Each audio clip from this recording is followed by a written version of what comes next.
Hi everyone, and welcome back to part 2 of Spectra's podcast, where we have been discussing mental health. If you haven't listened to part 1, I would highly recommend it, but me and Vix are going to be continuing our discussions of our own personal experiences.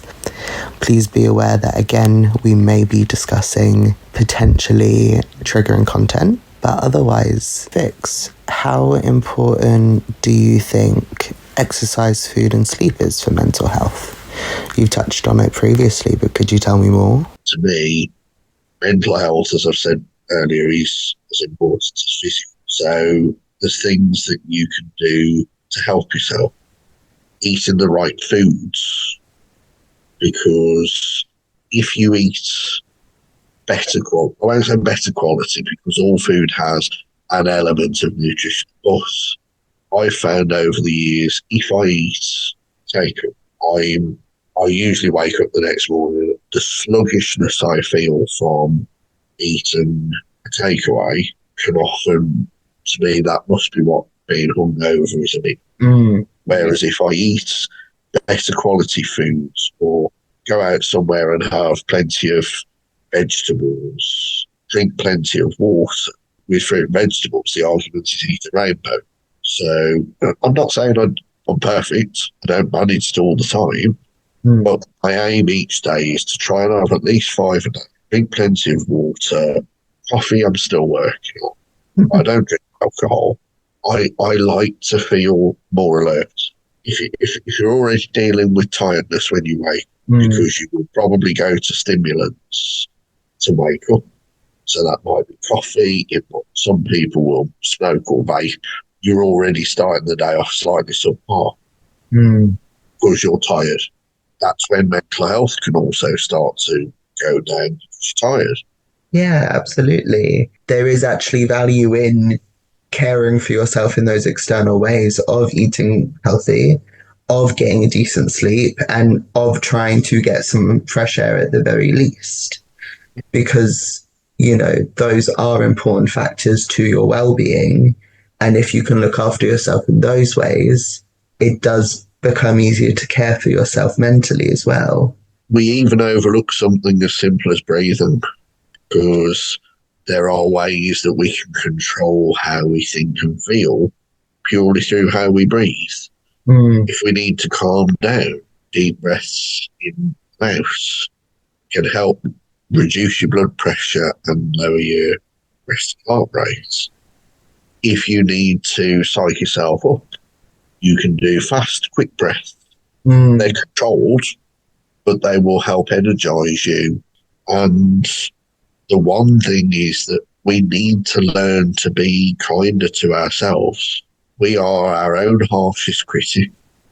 We will punish ourselves much harder than anybody else. And we need to learn to be kinder to ourselves, whether that is going for a walk, going and perhaps doing a yoga session. For some people, it may just be sitting in a quiet room and reading a book.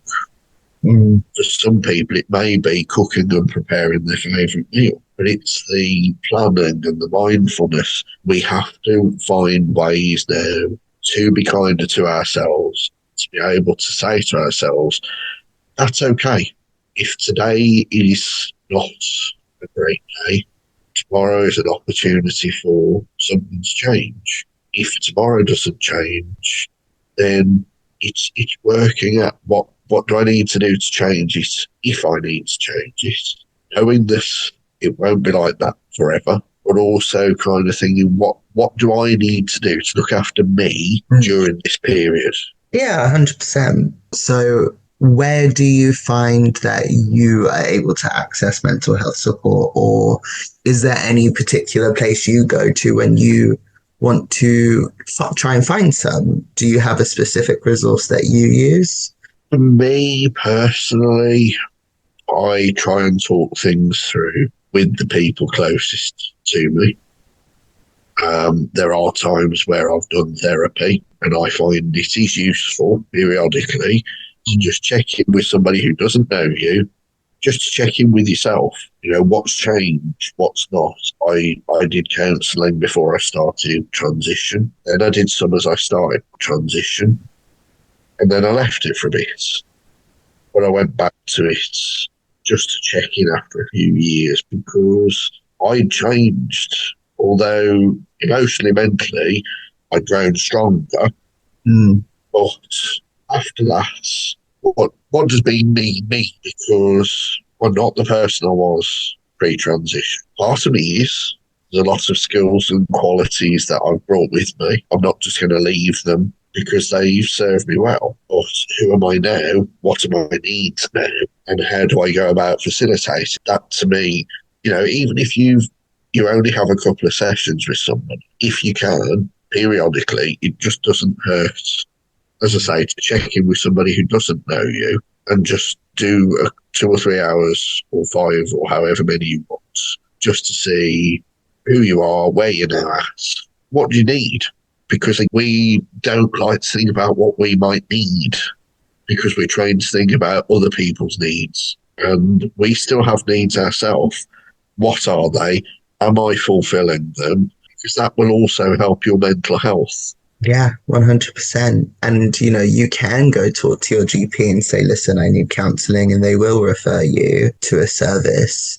And yes, we hit waiting lists sometimes, but as a community, we're very used to it. So, in comparison, going on a 6-week waiting list just so you can talk to someone in the end, that's still worth it. And, I've accessed counselling quite a few times in my life, my most recent experience being through the gender clinic. And there are resources out there if you can't access it on the NHS. And Pink Therapy is a really amazing resource of, just a list of queer therapists. And, yes, some of them are private, but there are ways to get queer free counselling. Clinic Q do it, Spectra do it. There are lots of places that you can go and find someone to talk to you. Those spaces exist.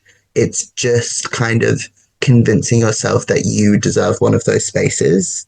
You deserve to access these services and you deserve to get help at the end of the day. Yeah, and those are the things. It's quite often we will put our needs behind so many other things that we overlook it. And it's almost that I'm okay. I'm all right. I'm okay. I don't need to worry about it. And yet we overlook the points at which we've gone beyond no return. We do need that help. We shouldn't be ashamed to say, I need help, because that takes a strength that many people would not necessarily recognise. It's a strength. It gets easier. I've always suffered from low self-esteem. And most people who are cisgendered, who I know, have said, but how can you have low self-esteem? But as I said before, it can be compartmentalised. I know who I am as a trans individual. I know who I am. I'm confident in my identity. I'm confident in my body positivity. I'm confident about my work and what I do. But doubt can creep in anywhere. Especially with all the external forces as trans people we're currently facing, and the people I'm working with, they are transitioning, but actually all of this gender critical ideology and this transphobia in the UK is giving them doubt they never would have experienced otherwise, because they know who they are. But if everyone else is saying, well, trans people are this, trans people are that, and it does influence the way you see yourself. And it's not about you, it's about those external forces that ultimately, for me personally as well, those external forces are the biggest influence on my mental health. And a lot of my mental health journey is trying to find ways to cope and ignore those external influences, because at the end of the day, they're external. That's the whole point, is you can't control them, right? So I think it's really important that us as individuals, we find ways to tune out those influences, or at least to find ways to override them in our own sense of self. Do you think that possibly comes from, as we've said, societal influences, but do you think that potentially comes from, by the time we know we're different, we've already been exposed as queer individuals to both homophobia and transphobia, and we're already internalising it So we know we're different. We don't necessarily know why at this point, but we've already got that internalized homophobia/transphobia because society is essentially trying to say to any child as they're being socialized, this is, quote, the norm. You will grow up, go to school, go to college, get an education, meet somebody of the opposite sex, get married, have children, get a good job, get a home, kids go to uni, you have your retirement, and that's the path. Now, for many cisgendered people, they will follow that path, which in my mind, and I may be wrong, but this is my personal theory, that when many cisgendered adults get to 40, kids grow up and they leave and they go to uni or whatever, they leave the nest.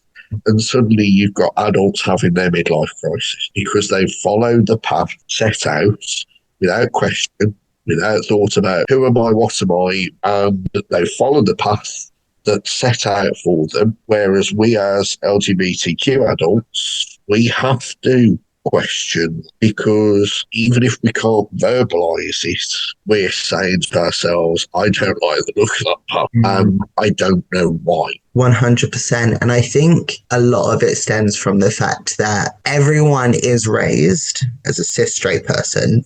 That's the default, right? And as queer individuals, we do grow up not feeling that way. We, whatever age you kind of realize or come out, there is at some point, well, okay, I'm not going to have this nuclear family that the whole of society wants me to have. I physically cannot follow this pathway because it would be a pathway of unhappiness. As queer people, we are exposed to the idea of actually we have more choice than that. And I do think there are ways that society is actually trying to make queer people conform. And I think that's because it's the only model we're shown. I think we're now starting to change that with more LGBT adoptions and more, not necessarily marriages, but other styles of partnership. And so we are kind of showing that there are other options and we're exploring those ourselves. Even looking at these options can help your mental health because it's showing. And again, if you can't see, you can't beat. Yeah. So this again is where role models are important. Because if we can't see examples, then we can't look at things and think, oh, okay, that's an option that I could possibly like. And so let's give that a try, because some people feel confined by the idea that there must only be one person in their life to be with. And some people are more than happy with that idea that model does not fit all. And trying to fit into a model that is not for you will affect your mental health. It's finding these ways and kind of saying, okay, this doesn't fit me. What will?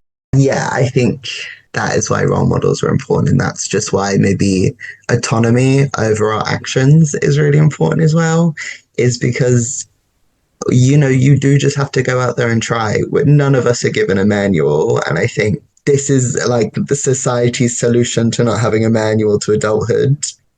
So if you wanted someone to take away one thing from this podcast today, what would be your top tip for looking after your personal well-being? Talk. Yeah. Talk to other people.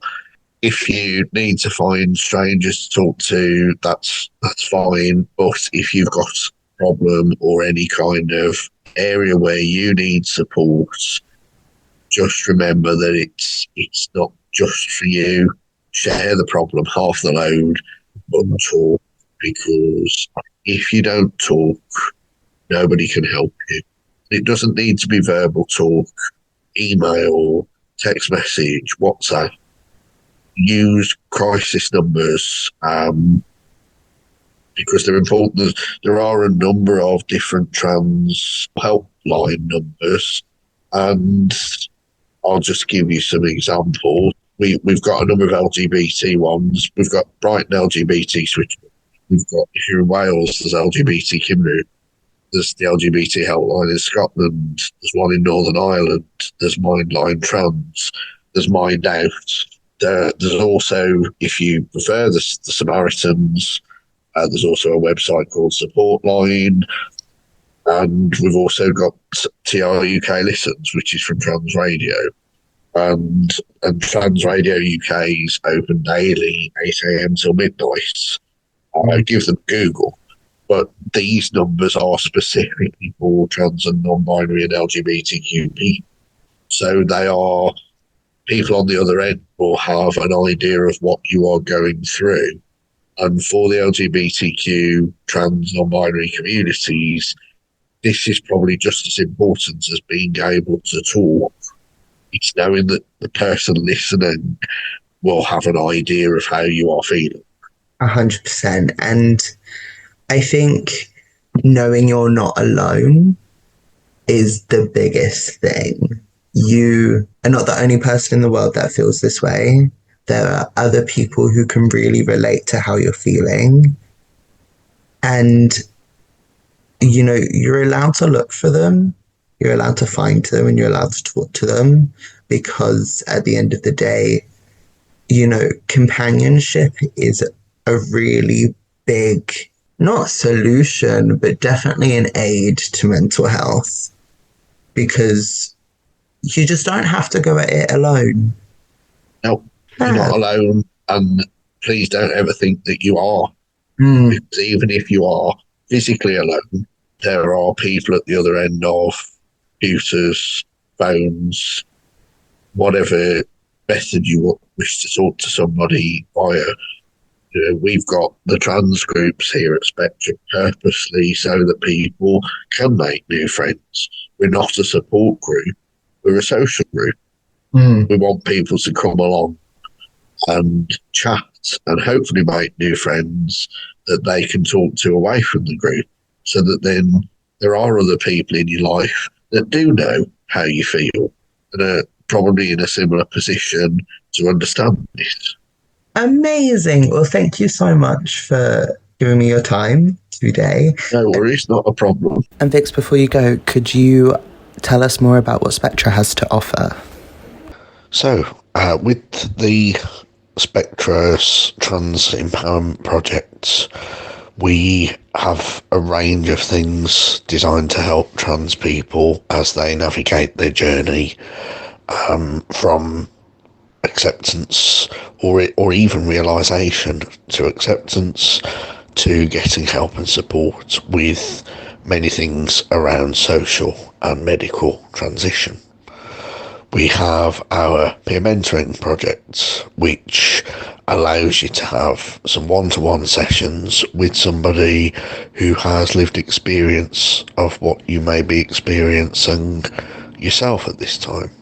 You can ask the questions that you need to ask in an environment that is safe and will allow you to explore how you feel with somebody who can help answer some of the questions you may have on that part of the journey. We have our counselling team, and while our counselling team are extremely busy, we do have spaces periodically where we can take on new members of team to help counsel and also to be counselled. So check the website periodically, because we also have things such as art therapy that may help as you wait for a counselling slot to free up. And then we've got our advocacy team. The advocacy are amazing. They're for health, so can help you with questions and support around medical transition, amongst other things. Check the advocacy part of the website for more guidance on that. And finally, we've got our social groups. Our social groups are here for you to meet new people, make new friends, hopefully realise that you are not on your own, and allow you to make other friends in your areas that can help you, support you, have a chat, have a coffee. So we've got our face-to-face group, which is for trans and non-binary folk, and that is once a month. and we have our online non-binary group, and we have our online trans groups. We have a link on our website for you to be able to sign up for any or all of those groups. So please check out the website, and please come and join us on the social groups. We do have a verification process, which is quite short and painless, but ultimately we want you to come and join us in whichever way, shape or form will help you become the best version of you. I really appreciate everything you said, and I think it's all been very important. I really hope that anyone listening has found something of value in what me and Vix have shared today. If you do find yourself affected by any of the things we have discussed today, then please reach out for help. There is always someone out there ready to listen.